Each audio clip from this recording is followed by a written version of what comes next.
contexto era de una tremenda represión contra el pueblo. En ese entonces yo estaba en la Juventud Comunista, era el secretario de la zona esta, que comprendía los barrios de Lugano, Matadero, Liniers, Soldati, una zona importante con una Juventud Comunista que era una organización, yo diría bastante importante, con un arraigo en estas barriadas populares, y que tenía una contactación con todas las fuerzas políticas en aquel momento en el campo popular. Pero bueno, la noche negra que se vivía hoy es conocida por todos. Cuando este hecho se produce, nosotros en ese momento no teníamos el conocimiento que se escaparon de la mansión Seré y todo esto que estamos hablando ahora, sino que sencillamente la Juventud Comunista nos plantea en una de sus vertientes más importantes, que siempre fue la solidaridad, en todos los planos, de una tarea que teníamos que asumir y resolver, que era albergar a un compañero que se fugó de un campo de concentración, que no era, cuando uno lo escuchaba, o sea, los pelos se les ponían de punta. La imagen que me queda de esa época, que siempre nos aconsejaba a nosotros caminar por las calles a contramano, si la mano era para allá, nosotros ir por el contrario. Bueno, indicaciones que se daban en esa época, que seguramente en algunos casos habrán dado sus resultados, pero siempre me acuerdo de eso,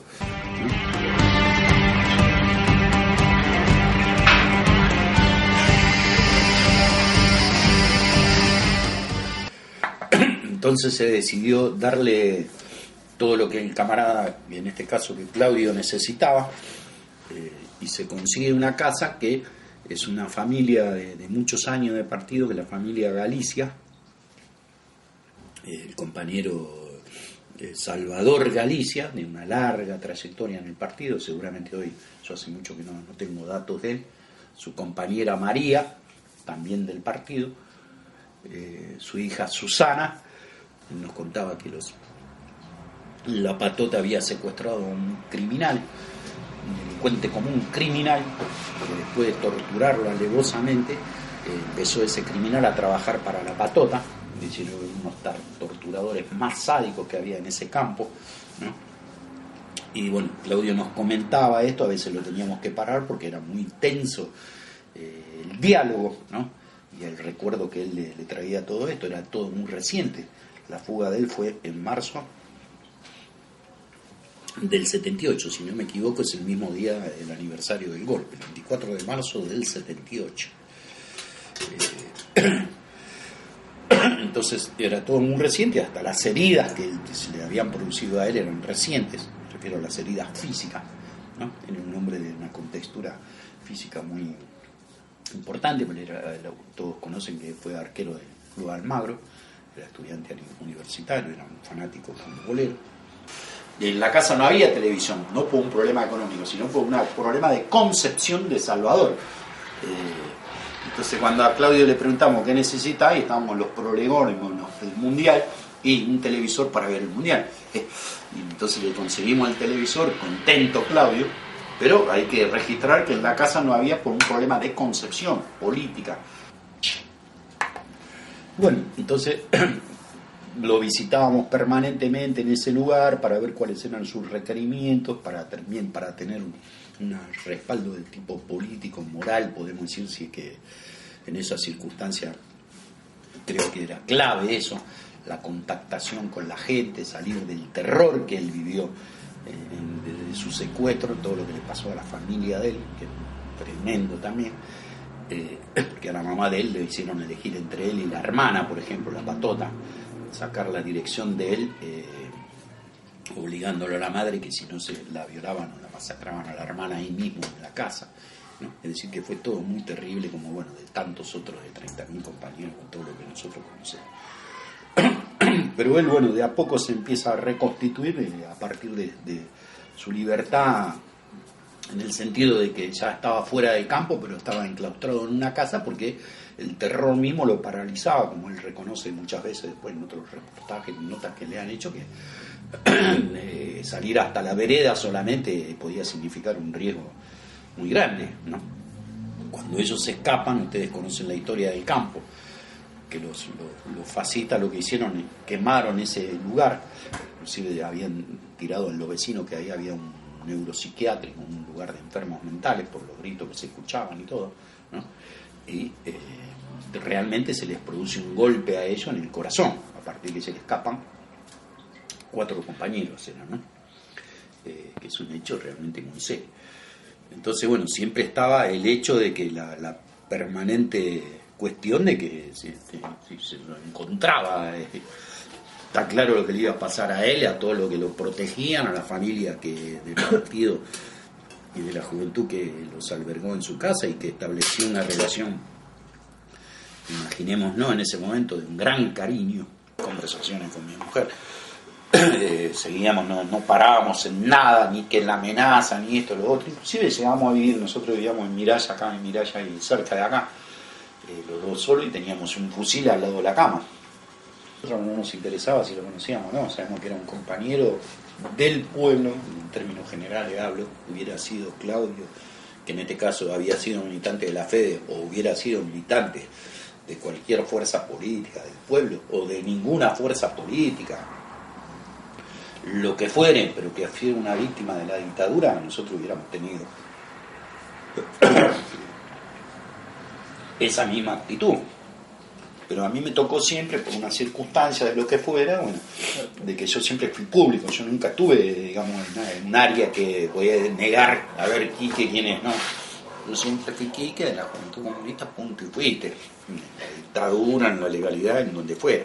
Valoramos nosotros como un gran triunfo de que un día Claudio salió hasta la vereda, que hay que ubicarse en ese momento lo que significaba, ¿no? Porque lógicamente la imagen de él era que, bueno, así como cuando se escapó el helicóptero buscándolo con los reflectores, todos los grupos de tarea, uno se hace esa idea. En aquel momento yo también pensaba así. Que armamos toda la salida de Claudio. Yo tengo grabado que fue en el colectivo 55 y que íbamos con un auto atrás, ¿no? Pero no puedo precisar si es así o no, porque se me mezclan muchas cosas. Pero bueno, ahí como que nosotros habíamos cumplido la parte de la fe de que estábamos involucradas en esta casa, nuestra tarea, y bueno.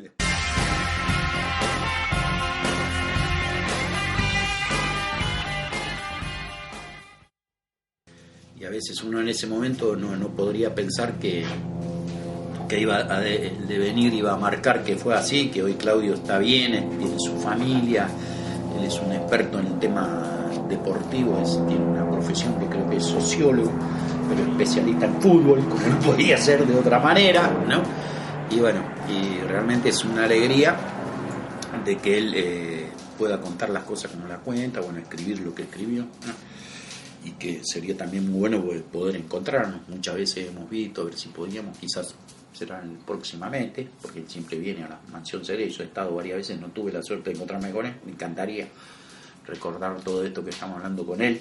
Hay que cultivar la identidad en el sentido de la transformación de la sociedad y no de discurso político, sino dando concretamente muestra de vida, como hace Iris, como hacía Florea la Avellaneda hasta hace poco tiempo, y eso son cosas muy fuertes que nos marcan a nosotros, a la juventud, al Partido Comunista. Nuestra identidad está basada en eso. Podría hablar también de Jorge Calvo, de otros revolucionarios acá y en todo el mundo, o de otras culturas que también, que yo reivindico permanentemente, como por ejemplo Rodolfo Walsh, por ejemplo, la fuerte identidad, la fuerte siembra que nos deja, o el mismo Roberto Santucho y otros compañeros. Pero yo creo que la identidad es eso, es decir, aportar concretamente a transformar revolucionariamente la sociedad. Y eso es el mensaje que tenemos que tomar por encima de las cosas necrológicas, sino cuáles son las banderas que nosotros enarbolamos. Y eso es la identidad más fuerte, y esa identidad es invencible. Quiero reivindicar mucho a esa familia, a los Galicia, y me gustaría mucho verme con ellos, ojalá con todo, porque siempre tuvimos una relación de mucho afecto.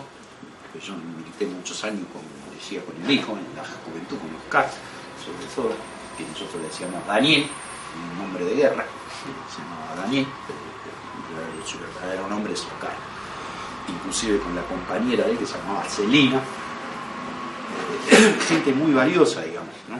Que después, bueno, por circunstancias de la vida, a veces de la militancia, de que uno por ahí no continúa en el mismo lugar, pero no nos hemos visto durante años, pero a mí me encantaría verme con él y que se reivindique a través de él y de sus padres, sobre todo, y de su hermana, a miles de compañeros que han tenido actitudes como esa o con ese desprendimiento característico, ¿no? Tanto sean de la fe del partido como de otras organizaciones que no han trepidado en a ver qué va a pasar, sino que con todo actuaron, digamos, como se debería actuar en ese momento. La identidad que uno asume, pienso yo que está muy vinculada a muchas cosas que decía el Che. Por ejemplo, la identidad que yo asumo y reivindico es ser, como decía el Che.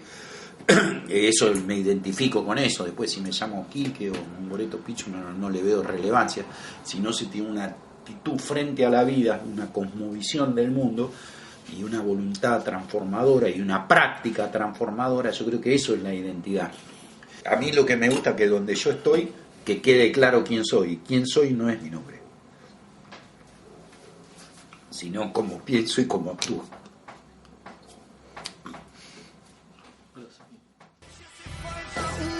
La nariz